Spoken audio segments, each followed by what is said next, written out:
nivyo iryo shirahamwe SARRAI Group hamwe n'ihinguriro SOSUMO bari mu mugambi wo kwiyunga kugira ngo ibikorwa bijanye no kurima ibikaju hamwe no guhingura isukari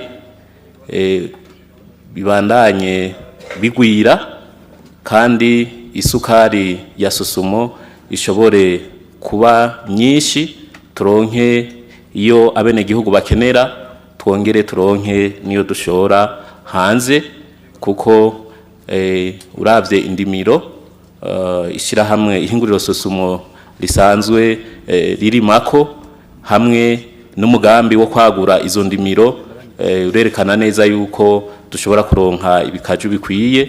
Ariko tutarinze kurondogora ikibazo kiratomoye ivyo gukorana n'ishirahamwe SARRAI Group ryo mu Buganda bigeze kuva batanguye mu mpera z'umwaka uheze barabandanya ibikorwa ariko twomenyesha yuko kwigenekerezo rya 18 y'ukwezi kwa kane ariho ibikorwa hagati y'ayo mashirahamwe abiri bizotangura.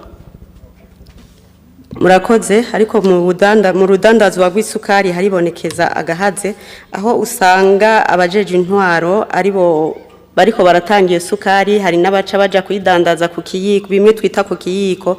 Mu bushikiranganje muri ko mukora iki kugira ngo isukari yibonetse ironke abayigenewe? Mu ntumbero yafashwe yo kudandaza isukari nuko abajejwe intwaro babura amatari hamwe n'abajejwe intwaro baje hamwe kugira ngo barabe isukari ikenewe hanyuma baje gusaba iyo sukari muri SOSUMO. Ishirahamwe ihinguriro SOSUMO rero riratanga isukari bivanye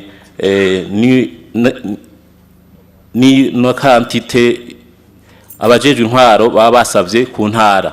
Igisigaye no gukurikirana koko kwaba barose iyo sukari mu badandaza bayidandaza ku rugero bisabwa ko kandi bakayidandaza no ku giciro cyashinzwe na leta.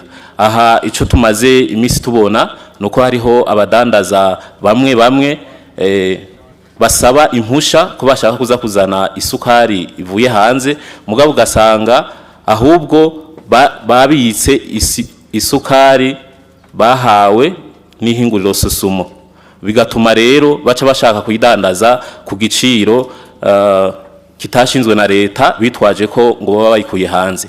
Aha twashaka gusaba yuko abajejwe intwaro n'umutekano bohashira inguvu cyane kugira ngo vy'ukuri isukari iba ibonetse tuyisabikanye ku rugero rubereye kandi itangwe ku giciro cyashinzwe na leta.